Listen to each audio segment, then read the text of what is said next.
tous et bienvenue sur la chaîne de l'Examen Crypto. Nous sommes le dimanche 12 janvier 2025, il est 10h20.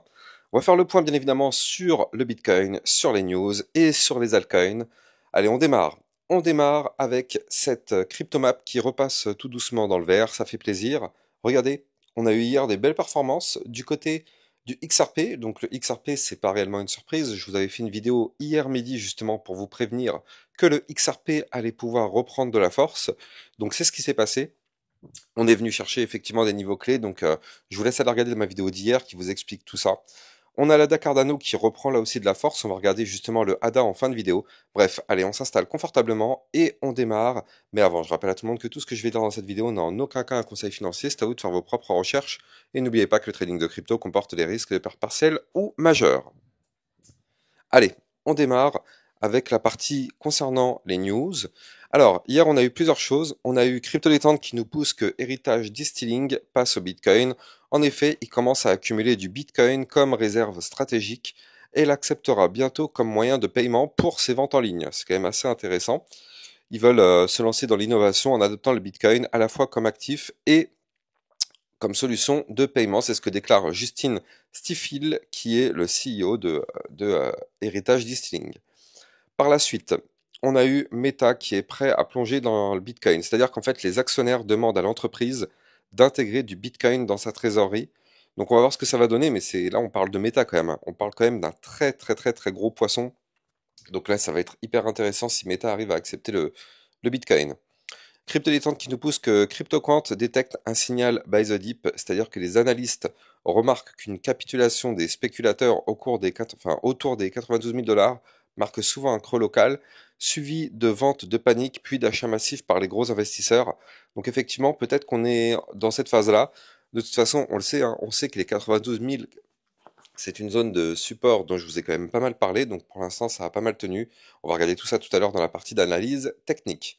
La fameuse vidéo concernant le XRP, hein, regardez, je vous l'ai posté, donc c'était hier midi, il était quelle heure? Hier à 12h59, pour vous préciser que effectivement le XRP pouvait se mettre à décoller et c'est ce qui s'est passé. Donc comme quoi, bah voilà, hein. Je sais que cette vidéo a été très très peu vue hier malheureusement, mais bon, c'est pas grave, tant pis, c'est comme ça, hein. Du côté du club Lexarocket, on avait vu la crypto Gala, on avait aussi vu la crypto Trophy, le trou. Crypto Détente qui nous pousse que le membre du Congrès américain Matt Gaetz qui déclare Bitcoin à 200 000 d'ici la fin 2025. Alors j'ai envie de dire, Matt, j'aimerais bien. Si tu peux nous aider à le faire décoller, bah tant mieux. Mais on va pas se mentir, moi personnellement j'y crois moyen. Je vois bien un 130 000, 150 000 $ sur ce cycle. 200 000 $, ça me paraît quand même assez haut. Allez, on va regarder la partie des indicateurs. Donc regardez, du côté de la map de liquidité sur le Bitcoin, on est actuellement donc ici, hein, dans une zone où on a fait le ménage des deux côtés. On a un gros mur qui commence à s'accumuler ici, hein. Attention, regardez, entre les 91 000 et les 90 000, on a un gros mur qui est en train de se mettre en place. Donc il va falloir surveiller ça. Attention. Par contre, regardez au-dessus de la tête, ici, entre les 95 950 et les 97 000, là aussi, on a des points à venir récupérer. Donc on verra bien quel côté on ira chercher en premier, mais il faut vraiment se méfier, hein. Il faut vraiment se méfier de cette zone-là. Il y a énormément de liquidités à venir chercher, donc prudence. On a aussi du côté effectivement du Crypto Fear and Greed Index, on est à 48, donc dans la neutralité. Donc là, pour l'instant, ça n'a pas trop bougé depuis hier, hein. On est toujours dans la neutralité, la moindre chute nous emmènerait dans la peur, et ça, ce serait juste génial. Mais bon, je vous ai déjà expliqué comment fonctionnait cet indicateur, donc voilà. Allez, on va regarder justement ce que nous fait notre Bitcoin, justement. Alors, le Bitcoin qui a continué sa phase de latéralisation. Regardez ça. Le Bitcoin continue tout simplement, hein. On est au-dessus du bas du range. Pour l'instant, ça tient. Donc, regardez, tant qu'on ne break pas ici le bas du range à 92 513 $, tout va bien. Pour l'instant, on est parfaitement au-dessus. Ça tient. Malheureusement, là, vous le voyez, du côté du Bitcoin, on n'arrive pas à reprendre de la force. Alors, je vous avais dit, hein, de toute façon, on est le week-end. En général, le week-end, il se passe pas grand-chose. Donc là, on est actuellement en plein dedans, hein. Il se passe vraiment pas grand-chose depuis hier. Vendredi, on a eu effectivement la belle bougie verte que vous voyez, mais hier et aujourd'hui, très très peu de volatilité sur le marché. C'est comme ça tous les week-ends, hein, donc c'est normal, c'est pas nouveau. Par contre, regardez, je vous avais dit qu'on allait revenir rechercher la zone des 93 477, parce que regardez, c'était la résistance qu'on avait breakée vendredi. Tac, et donc je vous avais dit qu'on allait venir rechercher cette résistance. sous forme de support maintenant, eh bien, on n'a pas encore été la retester, mais regardez, on en prend la direction. Donc ce serait pas du tout une surprise de voir notre Bitcoin revenir retester les 93 477 dollars ici. Et si on arrive à rebondir dessus, ce serait vraiment excellent. Ce serait pour revenir de nouveau rechercher ici la zone sur laquelle eh bien, on n'arrive pas trop à pousser, c'est-à-dire les 95 000 dollars, les 95 061. Et surtout, nous, ce qu'on veut, c'est récupérer ce niveau clé. Le niveau clé qui est ici, qui correspond à la moyenne mobile 20 périodes, à 96 056. Parce que si on récupère ce niveau clé, dans ce cas-là, ce serait pour prendre la direction ici du milieu du range, zone de résistance 98 018. Puis par la suite, si on fait ça, ce serait pour aller chercher le haut du range en passant par la résistance des 101 508 et aller chercher ce fameux haut de range à 102 806 dollars. Donc ça, effectivement, ce serait vraiment un scénario parfait. Bon, pour l'instant, encore une fois, hein, ne crions pas victoire. On n'y arrive pas trop, ça reste tout de même extrêmement compliqué. Je rappelle que notre Bitcoin a décidé de casser, vous l'avez vu, hein, il y a vendredi, son canal ascendant par le haut. Souvenez-vous, regardez ça. Ici, on avait formé un très joli canal ascendant. Tac. Pardon, un très joli canal descendant, je vous dis des bêtises. Un canal descendant, comme vous le voyez ici. Les points bas étaient de plus en plus bas. Les points hauts étaient de plus en plus bas. Grosse configuration baissière. Et donc, on avait cassé au final cette configuration baissière ici, donc vendredi, en cassant ce canal descendant par le haut. Donc là, ça c'était plutôt une bonne nouvelle. Par contre, étant donné qu'on est le week-end et comme vous le savez, le week-end il se passe pas grand-chose, eh bien au final, on a cassé, oui, mais on n'a pas explosé. On a cassé pour former une consolidation. Ici, vous le voyez, on a une petite consolidation, donc ça c'est plutôt pas mal. Bon, ça aurait été mieux effectivement de pousser to the moon, mais bon, on n'y peut rien, hein, c'est comme ça. Malheureusement, le Bitcoin a décidé de breaker un vendredi soir, donc bon bah, début de week-end, manque de chance, pas de volatilité. En tout cas, là ici, donc on fait cette phase de latéralisation. Et donc, qu'est-ce qu'on voit? On voit quand même que les bandes de Bollinger sont extrêmement resserrées. Donc là, attention, hein, parce qu'en général, ça commence à bouger vers le dimanche soir, 23 h, minuit, ça commence à bouger dans ces eaux-là. Et ouais, parce que du coup, c'est la clôture hebdomadaire. Donc là, vous le savez, c'est quand même assez déterminant. Donc là, étant donné qu'on a des bandes de Bollinger resserrées, il va vraiment falloir faire attention, hein. Parce que du coup, si on arrive à breaker par le haut, si on arrive à breaker par le haut la zone des 95 630 dollars, dans ce cas-là, ce serait excellent. Ce serait pour prendre la direction des 98 000 dollars, voire même des points beaucoup plus hauts. Donc ça, ce serait un scénario excellent. Par contre, attention, hein, méfiez-vous, parce que là, du coup, comme on le voit, bande de Bollinger resserrée, donc on arrive sur une zone de reprise de volatilité. À un moment donné, ce range, il va être breaké. Et je vous le donne dans le mille, ce range sera breaké soit ce soir, soit demain. Donc, c'est tout le temps comme ça en général. Donc, on va voir. Mais si c'est par le bas, attention, hein, parce que je le rappelle, le Bitcoin ne doit absolument pas casser son range par le bas. Si le Bitcoin casse son range par le bas, on doit s'attendre à une nouvelle jolie petite chute qui pourrait nous emmener donc justement à 92 092, mais surtout 89 631, puis 86 322, voire même les 85 016. Donc vous l'avez compris, on ne veut absolument pas casser ce range par le bas, sinon ça ferait très très mal, et je vous laisse imaginer les impacts sur les altcoins si le Bitcoin chute pour aller chercher les 85 000 dollars, mais du côté des altcoins, on aura du moins 15, moins 20, moins 30%. Parce que regardez, ça nous ferait tout de même sur le Bitcoin un moins 8%. En général, sur les altcoins, c'est du x3, x4. Donc ça ferait vraiment très très mal. Et je rappelle, hein, la Bitcoin dominance reste toujours extrêmement élevée. On est à deux doigts de valider un pattern en double bottom sur la Bitcoin dominance. Donc ça, c'est pour ça que les altcoins n'arrivent pas trop à s'exprimer. Il va falloir surveiller cette Bitcoin dominance et surtout ce double bottom à 58,90%. Si on break ce niveau clé, je vous le dis, hein, c'est direction les 62% pour la Bitcoin dominance, donc il va falloir se méfier clairement de ça. Allez, on va en profiter pour aller checker les altcoins, dont la crypto ADA Cardano. Mais avant ça, je rappelle que bien sûr, vous pouvez me suivre sur Twitter pour recevoir toutes les news, toutes les actualités crypto.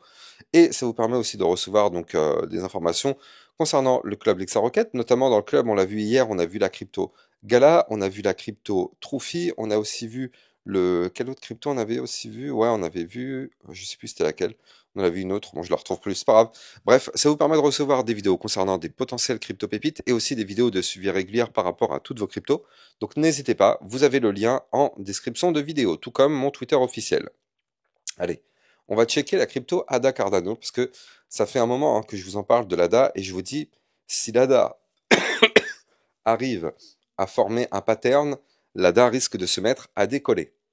Alors, du côté de l'ADA Cardano, regardez, on est quand même sur une belle petite reprise haussière ici, comme on peut le voir. En plus de ça, on est couplé à une belle petite ligne de tendance haussière ici. Donc ça, c'est plutôt pas mal du tout ce que nous fait la Cardano, regardez. Et donc là, ce qui est plutôt pas mal, c'est que on n'a pas fait de point bas ici plus bas que les précédents. Regardez, je suis en vue jour, donc moyen terme. On n'a pas fait de point bas plus bas que les précédents. Et on est toujours supporté par cette ligne de tendance haussière, comme vous pouvez le voir. À chaque fois qu'on a touché cette ligne, on a rebondi dessus. Là aussi, ça a été le cas. Donc ça, c'est parfait. Et donc là, du côté de l'ADA, on arrive dans une zone de compression.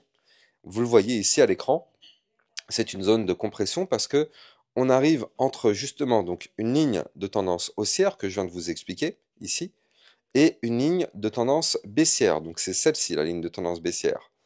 Et donc là, ça veut dire qu'à un moment donné, on va avoir une prise de décision. Soit on break la ligne de tendance baissière par le haut, soit on break la ligne de tendance haussière par le bas.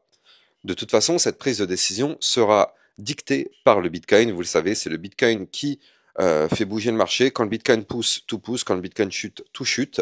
Donc là, si le Bitcoin arrive à pousser, la crypto ADA, elle, il faut absolument qu'on break la zone de résistance qui est la ligne de tendance baissière à 1,0795. Si on arrive à breaker ce niveau clé sur la Cardano, ça pourrait être vraiment pas mal parce que regardez, non seulement on casserait la ligne de tendance baissière par le haut, mais en plus, on formerait ici un très joli pattern en double bottom. Je rappelle que ça, c'est une figure chartiste de retournement haussier. Donc du côté de l'ADA, ce serait vraiment très sympa de faire ça, parce que si on arrive à valider ce pattern, bah, on va calculer ensemble la target théorique. J'insiste, j'insiste sur le mot-clé théorique, mais en tout cas, donc la target théorique serait d'aller chercher les 1,343, voire même la résistance des 1,378. Donc ce serait vraiment pas mal du tout, ça nous ferait quand même une belle petite poussée haussière du côté de la Cardano, et ça nous permettrait même peut-être de tenter de breaker le dernier point haut sur le ADA. Donc regardez ici, zone extrêmement importante à 1,1954. Il faut absolument que dans les prochaines semaines, on arrive à casser ce niveau clé. Si on arrive à casser ce niveau clé, ça nous permet d'éviter un gigantesque double top. Donc vous l'avez compris, ça va être déterminant. Là, on a une figure chartiste qui pourrait nous aider à le faire, donc tant mieux. On espère vraiment que ça va se passer, parce que si on arrive à breaker le dernier plus haut, bien sûr, on continue de décoller pour aller chercher des points encore plus hauts, notamment, comme je l'ai dit, les 1,3786, puis les 1,5913 ou encore des points plus hauts. Mais si on n'y arrive pas, attention, c'est un gros double top qui nous pend au nez. Je rappelle qu'un double top est une figure chartiste de retournement baissier. Vous pouvez trader la crypto ADA Cardano en utilisant mon lien de parrainage que vous avez en description de vidéo. C'est un lien Binance qui vous permet d'obtenir un bonus à vie sur vos frais de trading. Et surtout, ça vous permet de trader sur une plateforme enregistrée PSAN auprès de l'AMF. Donc n'hésitez pas, le lien est en description de cette vidéo. Allez, on va en profiter pour jeter un petit coup d'œil aussi du côté de la crypto Ethereum.